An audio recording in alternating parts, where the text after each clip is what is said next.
Assalamualaikum warahmatullahi wabarakatuh. Yuk, para teman-teman, saya akan berbagi ya cara saya merawat pohon anggur agar tidak berhenti produktif ya teman-teman, agar selalu produktif perkembangannya maupun dari buah dan juga batang ya, agar terus sehat dan ketika berbuah bisa produktif ya teman-teman. Itu ini ya teman-teman, bisa lihat yang bakal saya lakukan. Oke, saya perbesar dulu ya. Ini teman-teman ya. Ketika pohon anggur setelah berbuah ya, ini kemarin sudah berbuah. Teman-teman yang kemarin sempat lihat buahnya seperti apa ya, bisa dilihat. Nah, ini itu langkah yang harus kita lakukan ya. Pembongkaran media tanam ya. Contoh seperti ini. Ini sudah saya bongkar ya teman-teman. Tadinya dia segini ya. Nah, tadinya dia segini, saya bongkar, pindahin ke media tanamnya itu dulu ya, saya simpan dulu ke pohon anggur trans sini. Langkah yang berikutnya kita yaitu pemangkasan akar ya teman-teman. Akar yang besar ya, jangan yang kecil, yang besar. Contoh yang seperti ini. Ini kan akarnya besar ya teman-teman. Nih, yang kita pilih yaitu akar yang serabut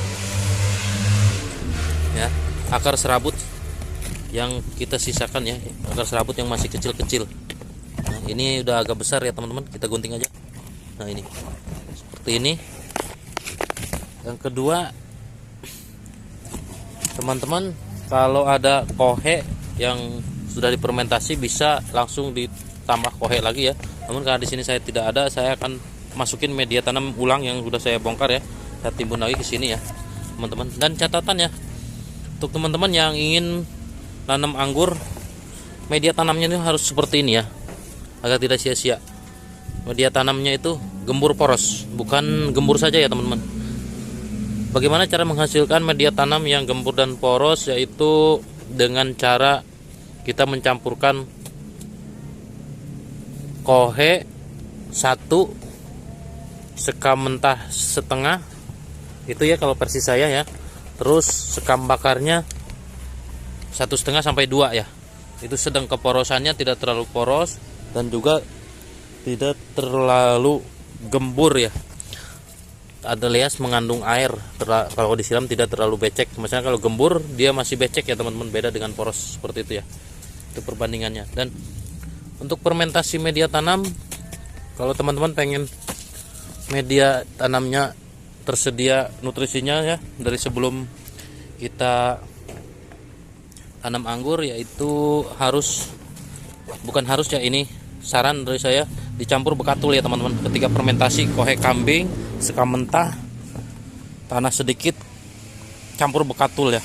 Bekatul itu seadanya aja dulu. Saya dalam 300 liter ini kurang lebihnya ini 5 sampai 10 kilo ya saya campur sebelum saya ini. 5 kiloan lah kalau nggak salah. Dalam 300 liter ini bekatulnya itu 5 kilo ya. Untuk apa? Untuk mempercepat penguapan atau masa fermentasi ya teman-teman dalam media tanam. Karena fermentasi itu lama kadang kalau tidak ada penguapan ya, kalau tidak panas. Tapi kalau dengan bekatul ya panas dia. Bahkan kalau tangan kita dimasukin kayak gini ke media tanam yang lagi kita fermentasi, nggak kuat teman-teman, saking panasnya ya ketika kita campur dengan bekatul. Namun setelah hilang panasnya itu dia semua jadi matang ya, cepet. Kurang lebih masa penguapan itu kalau di saya 3 minggu sampai 1 bulan ya. Biasanya kalau fermentasi dari jauh-jauh hari, saya mau 2 bulan lagi mau siap-siap beli bibit sudah bikin ya teman-teman. Terus seperti itu. Oke. Dan teman-teman yang gagal fokus dengan pipa ini ya, ada yang nanya fungsinya untuk apa pipa ini. Pipa ini fungsi yaitu kalau di saya ya, ini untuk tidak mengubur batang ya teman-teman, agar tidak busuk batang. Maka ketika kita kasih media tanam full sampai sini, ini sejengkal kurang lebih 30 cm ya, si batang utama itu tidak terkubur ya teman-teman, namun hanya akar pencari nutrisi saja yang naik ke atas seperti ini ya. Ya, itu yang saya lakukan ya teman-teman. Yang kedua, pipa ini ya, yang sudah saya bolong-bolongin ini ya, ini sudah saya coak-coak pakai gurina. Ini fungsinya selain untuk ngecek di bawahnya itu lembab apa tidaknya, ini juga memberikan untuk pernapasan akar ya, memberikan ruang udara untuk pernapasan akar. Karena kenapa? Ketika kita siram air, ketika tanaman kita kasih minum, maka dia butuh udara ya untuk pertukarannya ya. Makhluk hidup itu semuanya tetap butuh oksigen ya ketika dikasih makan. Contoh kita kalau hidung mampet dikasih makan cuma lewat satu saluran doang, repot ya teman-teman. Ini begitu juga, ini tidak hanya lewat daun tapi juga lewat akar ya, seperti itu ya teman-teman. Oke, itulah fungsi dua peralon ini ya teman-teman. Oke, terus yang selanjutnya ketika kita sudah pangkas ini, di sini sudah kita pangkas, sudah kita cari akar-akar yang besar, sudah kita buangin.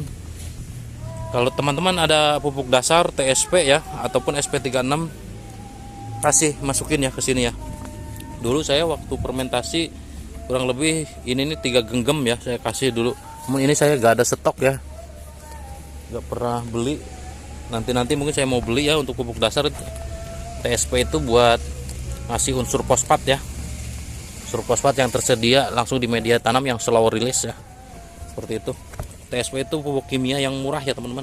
Namun pupuk kimia yang campurannya itu banyak kalsium ya, dia tercampur dengan kalsium, jadi bagus untuk tanah, dia netralkan pH tanah juga. TSP itu tidak membuat asam dia, walaupun bukan nitrat tapi dia banyak ada kandungan kalsiumnya ya, jadi pada tanah tidak asam, tidak seperti pupuk-pupuk yang lain ya yang tidak mengandung nitrat, itu rata-rata asam. Tapi kalau TSP itu aman teman-teman, jangan khawatir ya. Oke, dan teman-teman bisa lihat ya, kemarin saya lakukan pemangkasan anggur tamaki ini seperti ini ya teman-teman. Nah ya, ini perkembangannya ya, anggur tamaki yang satu tersier ini bisa 8 dompol sampai 10 ya teman-teman. Bisa teman-teman lihat ini 1 2 3 4 5 6 7 ya, 1 2 3 4 5 6 7, 1 2 3 4 5 6 7 8 9 ya. Ya 9, sini ada yang sampai 10 ya teman-teman. Nih ya, ini anggur tamaki yang kemarin saya pangkas ya teman-teman. Oke, mungkin di sini teman-teman yang tanam anggur trans ya. Kalau trans di saya karena belum ini ya, belum apa namanya, belum waktunya saya pangkas, walaupun daunnya sudah tidak ada, maka ini akan saya diamin lagi sekitar 1 bulan 1 minggu lagi ya teman-teman. Ini apakah saya sisain 5%-an daun saja dari total keseluruhan daun ini. Nanti berikutnya bakal saya pangkas shot ya.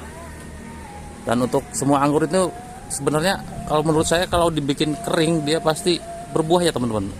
Dibikin daunnya kalau ini semua rontok semua, pasti dia bawa bunga ya, asalkan nutrisi sebelum kita tidurin seperti ini. Ini kalau proses peniduran ya teman-teman, setelah nutrisi penuh kita tidurin seperti ini sampai kering daunnya. Nanti kita mau bangunin lagi, kita pangkas langsung siram lah, nah dia bangun bawa buah ya teman-teman. Sama seperti itu ya teman-teman.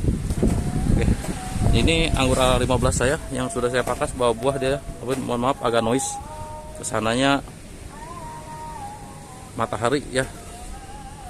Oke, mungkin itu aja untuk teman-teman ya, dari saya cara merawat pohon anggur agar berbuah produktif dan juga akarnya sehat seperti itu ya teman-teman. Dan juga untuk pemangkasan anggur tamaki ini nanti teman-teman bisa lihat videonya, belum saya upload ya, kemarin bikin saya belum sempat upload karena ya begitulah, sibuk dengan kegiatan sehari-hari kuli ya teman-teman, saya di proyek. Oke, mungkin video ini sampai sini saja ya teman-teman. Semoga video ini bermanfaat buat teman-teman semua. Assalamualaikum warahmatullahi wabarakatuh.